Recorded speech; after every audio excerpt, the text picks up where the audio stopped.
Discovery Diaries. In today's episode, it's the last episode of Series 1, so I want to share with you something really special. Where I live! It's also in today's episode where I'm going to tell you the winner of the prize giveaway. Although there are so many amazing places to explore in the world, we mustn't take where we live for granted. I live in a continent called Europe, in a country called England, and a county called Norfolk. There are so many brilliant things to do in Norfolk that people come all the time on holiday. Norfolk is right on the coast, so first I'm going to take you to a seaside town called Hunstanton. It's on the east coast, but it faces the west. This is what makes it really special, because there aren't many places along the east coast where you can watch the sun set over the sea. Did you know that the moon is powerful enough to control the sea? The tide goes in and out, depending on where the moon is in the sky. The tide can go out for nearly a mile. That is really far, and it's fantastic because it reveals all kinds of things like rock pools and fossils. The cliffs in Hunstanton are stripy with 3 different colours: red, orange and white. The red is a stone called limestone. The orange is a stone called carstone. And the white is chalk. Carstone, the orangey looking stone, goes underground across lots of villages near where I live. Heacham, Snettisham, Inglesthorpe, they've all got carstone under the ground.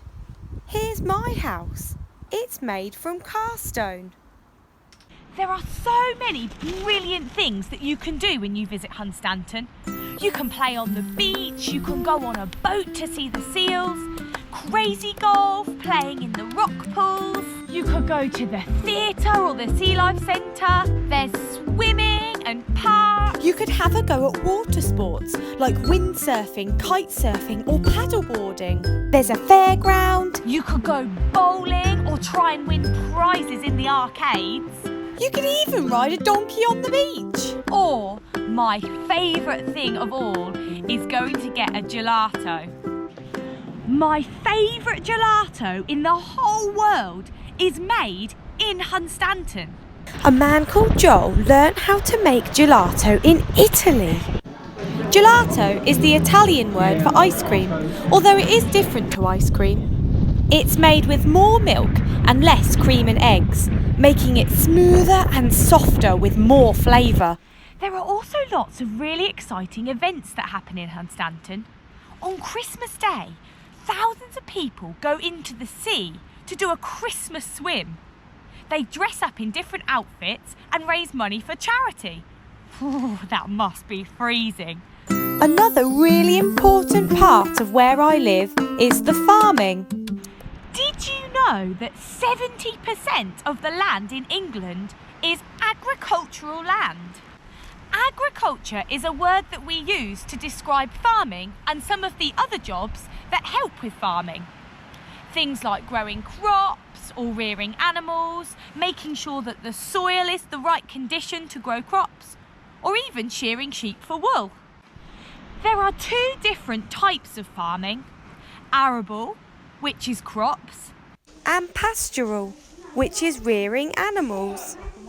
Close by to where I live, there's a working farm that you can go and visit. When you go and visit, you can help the farmers to do some of their jobs and learn all about what they have to do to keep the farm running. Let's go and visit. There are goats at the farm. Did you know there are over 300 breeds of goat? There's an alpaca, originally from South America, but they've adapted to live all over the world. There are cattle. These ones are all girls, so they're called cows.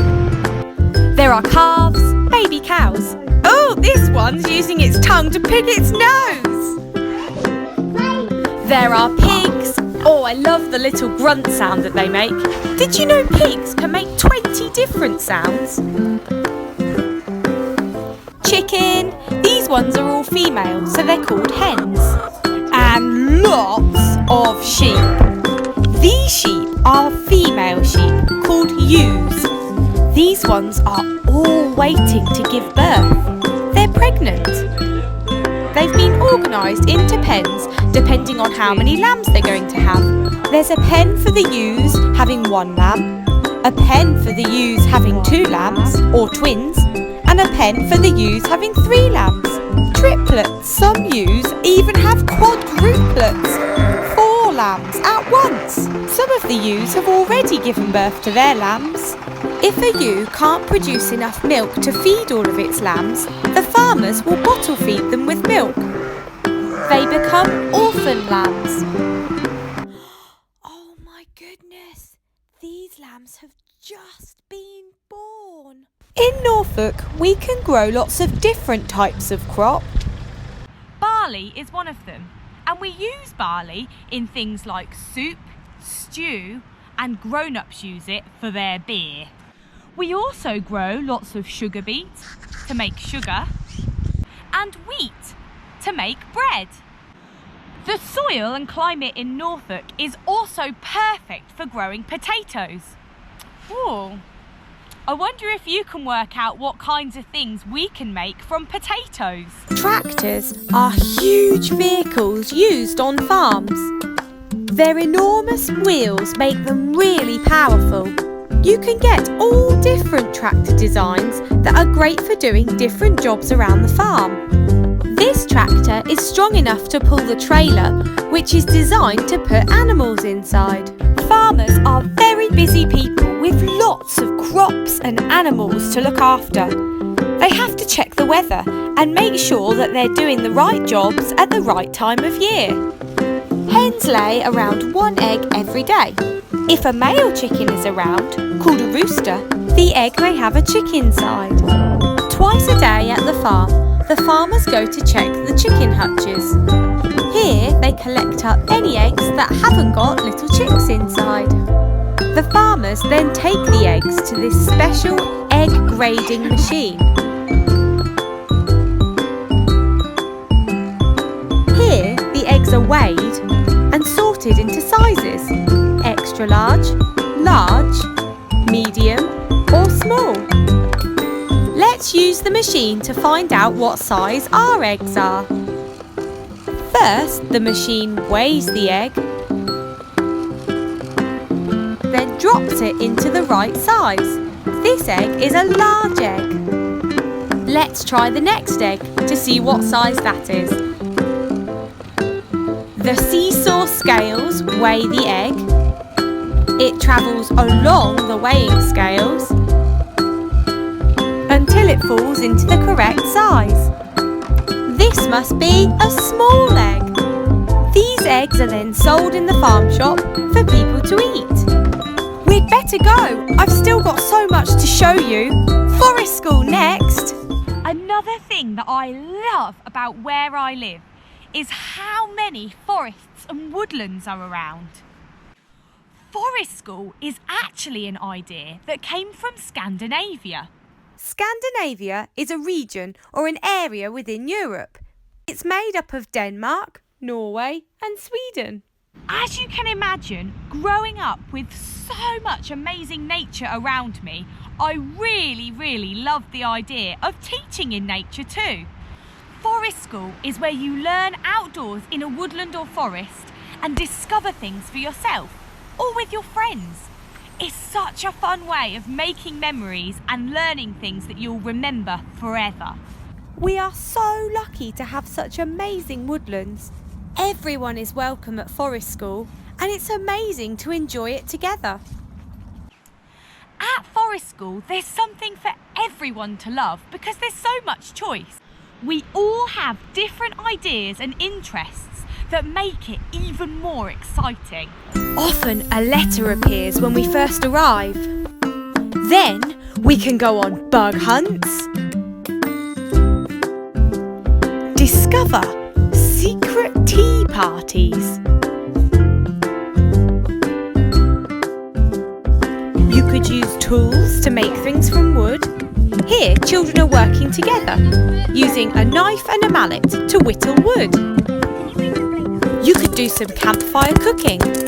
Metal is such a good conductor of heat, it's cooking the popcorn. We're really good at learning how to take risks at forest school. It helps us to know how to keep safe. You could build dens and read books, have a game of forest bowling, or how about doing some pond dipping? Be careful not to fall in. Jumping in the squelchy mud, playing together on the swings, or if you're feeling really brave, go down the zip wire, play slingshot games. Okay, ready? Or make some forest school face paint using charcoal. You can build your muscles really strong on the monkey bars. Or relax in the hammock. Woo! Being outside helps us to learn about nature and realise how lucky we are to have what we do. That's also really good because it means that we'll look after and care for our nature much better, which is really important, especially now with so much human damage to the planet. We can't stop there. There's still so much more to discover. There are also lots of stately homes in Norfolk. A stately home is a large, impressive house where rich or royal people used to live in them. Some people still do live in them. They are old buildings with lots of history and enormous gardens. It's so lovely here that the Queen actually has her own country retreat. That means that she has a house called Sandringham House that she comes to on holiday for a bit of peace and quiet. The Queen shares 243 hectares of her beautiful gardens and woodland with all of us. That's around the same size as 170 football pitches. I know lots of people that love to come to Sandringham Woods to play. And Sandringham Woods is where I filmed Discovery Diaries. There are also some great places to buy local and fresh groceries. Such lovely family-run businesses with delicious food. And look, hardly any of it is wrapped in plastic. Norfolk is also really special because it's where around 30,000 pink-footed geese decide to migrate for the winter. Pink-footed geese breed mainly in Iceland and then they migrate all the way to us here in Norfolk.